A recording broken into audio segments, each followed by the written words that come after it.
প্রতি বছরই ভাবি এবারের রমজানে হাবিজাবি কম খাবো, ভাজাভুজি কম বানাবো, কিন্তু খাই খাই মনের জন্য আর কথা রাখতে পারি না। কত কি বানাই সারা রমজান মাস জুড়ে। হাবিজাবি বানাতে কাটাকুটির কষ্ট যেন আমার কম হয়, তাই আমি এই জিনিসটা কিনলাম। কি করব ভাই, এটা সেটা খেতে মন চেলো, আমি তো নাম্বার ওয়ান অলস। আমি তো ভাবতাম এটা শুধু বাণিজ্য মেলাতেই পাওয়া যায়, এভাবে ঘরে বসে পেয়ে যাব তা কিন্তু ভাবিনি। এটা হাতে পাওয়ার পর কি যে শান্তি লাগছে তা বলে বোঝানোর মতো না। পেঁয়াজ, সবজি কাটাকাটি, ঘষাঘষি এখন আরো ইজি হয়ে যাবে আশা করছি।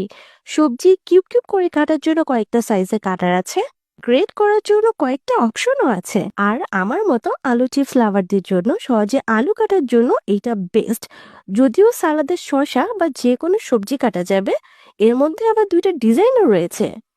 আর বেশি কথা না বলি, যাই আমি এটা ইউজ করা শুরু করে দিই।